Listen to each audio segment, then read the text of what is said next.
बिस्मिल्लाहिर्रहमानिर्रहीम। नाज़रीन अस्सलाम वालेकुम, मैं हूँ इमरान वसीम। नाज़रीन, इस प्रोग्राम में साबिक़ वज़ीर आज़म नवाज़ शरीफ साहब से मुतल्लिक़ एक बड़ी ख़बर आपके साथ हम शेयर करने जा रहे हैं। वैसे तो आज इस्लामाबाद हाई कोर्ट ने जो नवाज़ शरीफ की दरख्वास्तों को एक्सेप्ट किया है और उनकी ख़ारिज की गई जो अपीलें हैं अल अज़ीज़िया रेफरेंस में, एवनफील्ड रेफरेंस में, उनको बहाल करके नवाज़ शरीफ को एक खुशखबरी दी है। लेकिन नाज़रीन, आपके साथ जो हम खबर शेयर करने जा रहे हैं, ये खुशखबरी अदालती फ़ैसला आने से पहले ही कमरा अदालत में नवाज़ शरीफ को सुना दी गई थी। अब ये खुशखबरी क्या है और कैसे इशारों कनाइयों में, कोडेड अल्फाज में नवाज़ शरीफ को कमरा अदालत में बैठे हुए ये खुशखबरी सुनाई गई, इसकी डिटेल इस वीडियो लॉग में आप नाज़रीन के साथ हम शेयर करने जा रहे हैं। और मैं ये समझता हूँ कि ये वो ख़बर है जिससे हमारा जो आज का मीडिया है, जो पूरा मीडिया है, इस ख़बर को मिस कर गया। अब ख़बर क्या है, इसकी डिटेल अभी कुछ देर में आप नाज़रीन के साथ मैं शेयर करूँगा। लेकिन हाई कोर्ट की जानिब से जो नवाज़ शरीफ को ग्रीन सिग्नल दिया गया, उनकी दरख्वास्तों को एक्सेप्ट कर लिया गया, अपीलों को बहाल कर दिया गया, इस मुख्तसर फ़ैसले के बाद जस्टिस आमिर फ़ारूक साहब ने नवाज़ शरीफ का जो अपना इमरान खान साहब का जो साइफ़र का केस है, उसमें जो चार्जशीट किया गया है, इमरान खान साहब को, शाह महमूद कुरैशी साहब को, उस फ़र्द जुर्म की कार्रवाई के ख़िलाफ़ दरख्वास्त पे समाअत की।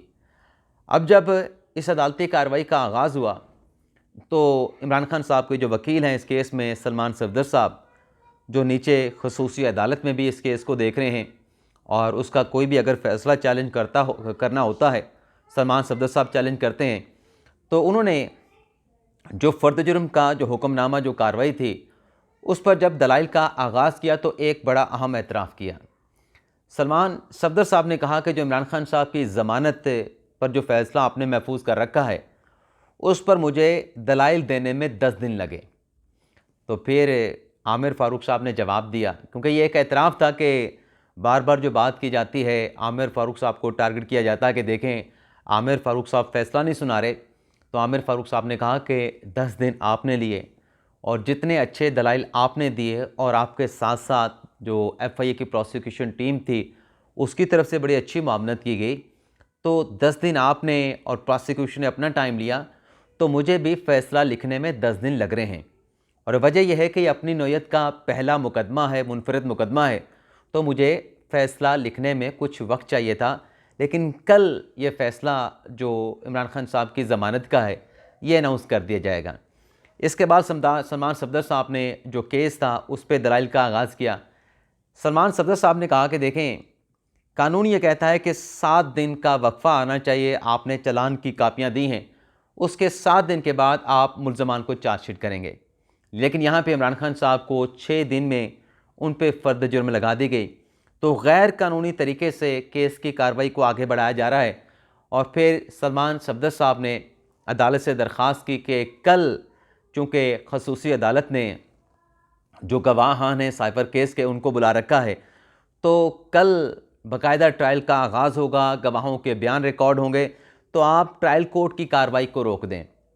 तो आमिर फ़ारूक साहब ने दरख्वास्त पे फ़ैसला महफूज किया और कुछ देर के बाद ही ये फ़ैसला महफूज किया गया, अनाउंस कर दिया। अब जल्दी होती है तहरीक इंसाफ को कि हमारे महफूज किए गए फ़ैसले जल्दी सुनाएं, तो आज आमिर फ़ारूक साहब ने फ़ैसला महफूज नहीं किया। तहरीक इंसाफ की जल्दबाजी को, उनके मुतालबात को मलूज़ खातर रखते हुए इस दरख्वास्त का चंद ही लम्हों के बाद, मिनटों के बाद फ़ैसला सुना दिया और ये दरख्वास्त खारिज कर दी कि जो साइफ़र केस का ट्रायल है वो नहीं रोका जा सकता। और इसमें भी इमरान खान साहब को रिलीफ दिया, ये कहते हुए कि जो साफ शफाफ ट्रायल के तकाज़े हैं, ख़ुसूसी अदालत उन तमाम तकाज़ों को मलूज़ खातर रखे, उन तमाम असूलों को पूरा करे जिसमें साफ और शफाफ ट्रायल का कहा गया है। तो ये दरख्वास्त भी रद्द कर दी गई। अब इसमें आप देखें कि कल, आज के इस फ़ैसले के बाद इस्लामाबाद हाई कोर्ट ने नवाज़ शरीफ कह जाता हूँ, इमरान खान साहब की जो ज़मानत की दरख्वास्त का फ़ैसला है, उसका फ़ैसला करना है और इखराज मुकदमा की इमरान खान की दरख्वास्त है, उसका भी फ़ैसला करना है। तो देखते हैं कल इस दरख्वास्त पर इस्लामाबाद हाई कोर्ट दोनों दरख्वास्तों पर क्या फ़ैसला सादर फरमाती है। कुछ दोस्तों के मैसेज आते हैं कमेंट बॉक्स में, कहते हैं कि आप इमरान खान को इमरान खान साहब कह के पुकारते हैं, नवाज शरीफ के नाम के साथ साहब नहीं लगाते। तो आप नोट करेंगे, कभी इमरान खान के नाम के साथ मैं साहब लगाता हूँ, कभी इमरान खान के नाम के साथ साहब नहीं लगाता, कभी नवाज शरीफ के नाम के साथ साहब लगा देता हूँ, कभी नवाज शरीफ साहब के नाम के साथ साहब नहीं लगाता। उसकी वजह यह होती है कि रेपिटेशन ना हो। वैसे भी जो सहाफ़ती तकाज़े हैं, इखलाकी तकाज़े अपनी जगह पे, सहाफ़ती तकाज़ों में किसी के नाम के साथ इस तरह के साहब के लहक़ के लगाना मुनासिब नहीं होता। मेरे ख्याल से जो नाम होता है सिर्फ नाम ही पुकारा जाता है, नवाज शरीफ और इमरान खान। लेकिन बस वो एक ज़ुबान पे नाम आ जाता है कि कभी नवाज शरीफ साहब कह लिया, कभी नवाज शरीफ कह लिया, कभी इमरान खान कह लिया, कभी इमरान खान साहब कह लिया। ये ऐसे बातें करते हुए, डिटेल शेयर करते हुए ये सब कुछ हो जाता है। किसी के साथ कुछ तासुब वाली बात नहीं, ये इस पे कुछ अपना वजाहत आप नाज़रीन के सामने रखना चाह रहा था। अब आ जाते हैं कि नवाज शरीफ साहब जो हैं, अब ये नेचुरली ऐसा होता है, मैं ख़ुद से नहीं कह रहा। नवाज शरीफ साहब को अदालती कार्रवाई के दौरान कोडेड अल्फाज में क्या खुशखबरी सुनाई गई, इस नाज़रीन ख़बर को परखने के लिए, इस खबर को यूँ कह लें कि डी कोड करने के लिए जो नैब के वकील ने दलाइल दिए, उनको थोड़ा सा देखना होगा कि किन किन पॉइंट्स पे उन्होंने क्या दलाइल दिए और किस दलील की उनकी गहराई क्या थी, डेप्थ क्या थी। सबसे पहले तो नैब के वकील, जो वकील नहीं कहते वैसे तो वो प्रोसिक्यूटर हैं, नैब के प्रिंसिपल लॉ ऑफिसर हैं, नैब प्रोसिक्यूटर जनरल जनाब एहतशाम कादर साहब। इससे पहले वो पंजाब के प्रोसिक्यूटर हुआ करते थे। उनकी तरफ से जो पहले जिस नुक्ते पे दलाइल का आगाज़ किया गया, वो नाज़रीन वैसे 7 पॉइंट्स पे उन्होंने दलाइल दिए हैं नैब के प्रोसिक्यूटर ने, और नवाज शरीफ की लीगल टीम ने सिर्फ एक नुक्ते पे दलाइल दिए, और उस पर एक सवाल भी था जज मियाँ गुल हसन औरंगज़ेब साहब का। नैब के प्रोसिक्यूटर ने पहले तो अपने किरदार की बात की कि हमने जो नवाज शरीफ साहब की अबूरी ज़मानत को सपोर्ट किया, प्रोटेक्टिव बेल को सपोर्ट किया, इस वजह से कि एक्यूज़ अदालत के सामने आ जाए, लेकिन इसका मीडिया पे गलत तासुर लिया गया। तो पहले तो अपने किरदार के हवाले से नैब के प्रोसिक्यूटर ने नैब की पोजीशन जो है उसको वाज़ेह करने की कोशिश की। दूसरे पॉइंट में जो हक़ाइक़ थे इस रेफरेंस के, अल अज़ीज़िया के और एवन फील्ड के, वो अदालत के सामने रखे कि ये नैब ने रेफरेंस दायर नहीं किया, बल्कि ये सुप्रीम कोर्ट के कहने पे, सुप्रीम कोर्ट की निगरानी पे, सुप्रीम कोर्ट की GIT की रिपोर्ट पे ये रेफरेंस हमसे दायर करवाए गए। यानी नैब इसको उस तरीके से ओन नहीं कर रहा कि हमारी अपनी इन्वेस्टिगेशन थी, हमारा अपना कोई सोर्स था, कोई मुखबर था। उन्होंने कहा कि ये मामला हमें सुप्रीम कोर्ट ने दिया, GIT ने तहकीकात की, तो हमें कहा गया कि रेफरेंस दायर कर दें। तीसरा जो उन्होंने पॉइंट किया, जो बार बार ये बात की जा रही थी और गलत तासुर दिया जा रहा था, हम इस पर किसी वीडियो लॉग में मैं बात कर चुका था कि नैब आज अदालत में आके जो रेफरेंसेस हैं अल अज़ीज़िया के और एवन फील्ड के, उनको वापस ले लेगा। तो नैब के प्रोसिक्यूटर ने कहा कि हम ये वापस नहीं ले सकते। उन्होंने कहा कि अगर ये ट्रायल की स्टेज पे होते, फ़र्द जुर्म लगने से पहले ये रेफरेंसेस वहाँ पे होते या उसके बाद की कार्रवाई होती, तो ट्रायल कोर्ट से हम वापस ले सकते थे। लेकिन चूँकि अब वहाँ पे कन्विक्शन हो चुकी है और यहाँ पे अपीलें काबिल समाअत करार दी जा चुकी थी खारिज करने से पहले, तो नैब जो है इन अपीलों को वापस नहीं ले सकता। और फिर उनसे पूछा गया, चौथा जो उन्होंने दलील दिए, उन्होंने कहा कि प्रोसिक्यूशन की ये ड्यूटी है। क्या ड्यूटी है? उन्होंने कहा कि मैं जो हूँ नैब का प्रिंसिपल लॉ ऑफिसर हूँ और चेयरमैन नैब को लीगल ओपिनियन देना मेरी ज़िम्मेदारी है, मेरी ज़िम्मेदारियों में आता है। उन्होंने कहा कि नैब की ज़िम्मेदारी है कि वो अदालत को असिस्ट करे, अदालत को मामनत करे, लेकिन ये लेकिन के आगे नाज़रीन अब जो कोडेड अल्फाज हैं जिसमें नवाज शरीफ साहब के लिए खुशखबरियाँ ही खुशखबरियाँ हैं, वो ये थी कि अगर मुल्ज़म के हक़ में कोई सबूत है, कोई शवाहिद हैं, कोई एविडेंस है, हमारी नैब का इदारा होने के नाते ये ज़िम्मेदारी नहीं बनती कि उन सबूतों को छुपा दें जिससे मुल्ज़म की बरियत होती हो, जिससे उसको रिहाई मिले। तो नैब का काम नहीं कि उन शवाहिद को छुपाना, नैब का काम है अपना केस अदालत के सामने रखना। लेकिन अगर कोई ऐसे शवाहिद हैं जिससे मुल्ज़म को फ़ायदा पहुंचता है, तो वो नैब का छुपाना काम नहीं, बल्कि नैब का काम इंसाफ की फरहमी में अदालत को असिस्ट करना है। अब इससे बढ़ के जो अगला नुक्ता है नाज़रीन, ये तो मैंने आपके साथ चौथा नुक्ता दिया। पाँचवें के बाद जो छठा नुक्ता है बड़ा अहम है, पहले पाँचवां सुन लें। पाँचवें ने कहा कि अदालती फ़ैसले का हवाला दे दिया प्रोसिक्यूटर नैब ने, एहतशाम कादिर साहब ने, कि आपका फ़ैसला है कि वापस आएंगे तो नवाज़ शरीफ अपीलें बहाल करवा सकते हैं, तो वो वापस आएँ तो उनकी अपीलें बहाल कर दें, हमें कोई एतराज़ नहीं, आपका अपना फ़ैसला है। छठे नुक्ते में उन्होंने कहा, जो बड़ा सबसे अहम नुक्ता है और चौथे नुक्ते के साथ लिंक करता है, मियाँ गुल हसन औरंगज़ेब साहब ने पूछा नैब के वकील से, अब आपने गौर करना है कि अदालत में कोडेड अल्फाज में क्या बातें की जा रही हैं जिनकी गहराई कहाँ पे जाके टेस्ट करती है।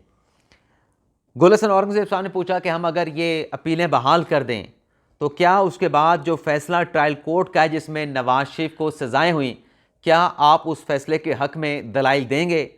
तो नैब के प्रोसिक्यूटर ने कहा, पहले आप अपीलें बहाल करें, फिर हमारा मौक़िफ़ क्या होगा हम वो मौक़िफ़ तब देंगे। अभी हमारा मौक़िफ़ इतना है कि नवाज शरीफ की अपीलें आप हाई कोर्ट अपने फ़ैसले के तहत, अपने फ़ैसले की रोशनी में बहाल कर दें जब आप अपीलों को समाअत के लिए लगाएंगे। अब बड़ी अहम बात आ रही है जो प्रोसिक्यूटर नैब कर रहे हैं, एहतशाम कादिर साहब, कि जब आप अपीलों को बहाल करेंगे, उनको फ़िक्स करें समाअत के लिए, तो फिर हक़ाइक़ और शवाहिद का जायज़ा लेके हम अदालत के सामने अपना मौक़िफ़ रखेंगे। यानी नैब का केस है और नैब क्या कह रहा है, और बिल्कुल मेरिट पे बात करें एहतशाम साहब, क्योंकि प्रोसिक्यूटर की ज़िम्मेदारी यही होती है कि वो अदालत को असिस्ट करे और चेयरमैन नैब को भी सही राय दे। तो बात ठीक कर रहे हैं, लेकिन उस बात में नवाज शरीफ के लिए खुशखबरी है। वो ये कह रहे हैं कि मैं शवाहिद देखूंगा, मैं रिकॉर्ड देखूंगा, फिर अदालत को असिस्ट करूंगा, बताऊंगा कि इस केस में नवाज शरीफ के खिलाफ हमारे पास शवाहिद हैं या नैब के पास शवाहिद नहीं है। अब थोड़ा सा पीछे आ जाएं, जब मरीम नवाज़ और कैप्टन सफदर के हवाले से इसी इस्लामाबाद हाई कोर्ट ने फैसला दिया, तो बार बार एक ही सवाल पूछा जा रहा था कि मरीम नवाज़ के खिलाफ, कैप्टन सफदर के खिलाफ नैब के पास सबूत क्या है? तो नैब के पास कोई सबूत नहीं था। और जब मरीम नवाज़ और कैप्टन सफदर की बरियत का फैसला होने जा रहा था, ये बड़ा अहम नुक्ता है जो फिर नवाज शरीफ के वकील ने अदालत के सामने आर्गू किया। और ये तमाम बातें जो मैं आपको बता रहा हूँ, जो मेरा एनालिसिस है, आपको कहीं किसी दूसरे मीडिया पे नहीं मिलेगा। अमजद परवेज़ ने कहा कि हाई कोर्ट जब मरीम नवाज़ और कैप्टन सफदर का फैसला कर रही थी, तो उस वक्त आप जनाब ने खुद कहा था, chief justice Islamabad high court Aamir Farooq साहब ने, कि हम मरीम नवाज़ और कैप्टन सफदर का जो फैसला है वो नवाज शरीफ का मामला से हट के, यानी उसका अगर मरीम नवाज़ और कैप्टन सफदर का फैसला करना है तो नवाज शरीफ का भी हमें इसमें लिंक साथ ही देखना होगा, क्योंकि नवाज शरीफ का लिंक ना देखें तो मरीम नवाज़ और कैप्टन सफदर का फैसला ना होगा।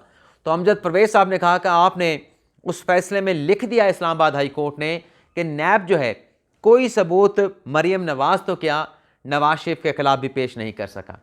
तो अब फैसला अपीलों का होना है, लेकिन बुनियाद उन अपीलों की रख दी गई है कि आज अपीलें तो बहाल हुई हैं, लेकिन आगे चल के इन अपीलों से नवाज शरीफ भी बरी हो जाएंगे, क्योंकि एवन फील्ड की हद तक तो ये बात रिकॉर्ड पे मौजूद है, राइटिंग ऑन द वॉल है कि नैब के पास कोई सबूत नहीं कि लंदन के जो फ्लैट्स हैं वो नवाज शरीफ की मलकियत हैं या मरीम नवाज़ की मलकियत हैं। वो अलग बात है कि वो हुसैन नवाज़ की मलकियत है, लेकिन हुसैन नवाज़ के ख़िलाफ़ केस फाइल नहीं किया गया। अगर हुसैन नवाज़ के ख़िलाफ़ केस फाइल होता तो हुसैन नवाज़ आकर अपना जवाब देता। तो दूसरा जो अल अज़ीज़िया का केस है, उसमें अरशद मलिक साहब की वीडियो सामने आ चुकी है। तो नैब के जो वकील थे एहतशाम कादिर साहब, प्रोसिक्यूटर जनरल नैब साहब, उनके जो आर्गूमेंट थे, लीगल थे, कॉन्स्टिट्यूशनल थे, उसमें उन्होंने कह दिया कि माजी में जो कुछ हुआ वो अपनी जगह पे, मैं जब आप अपीलें बहाल करेंगे मेरिट पे असिस्ट करूँगा या हमारी टीम असिस्ट करेगी कि इसमें शवाहिद क्या कहते हैं, सज़ा होती है, सज़ा नहीं होती, ये हम आपको उस वक्त बताएंगे। तो ये नाज़रीन खबर होगी। अब जो एक ट्रिपल यूटर्न वाली ख़बर है, मुख्तसर सी डिटेल उसकी आपके साथ शेयर कर लें।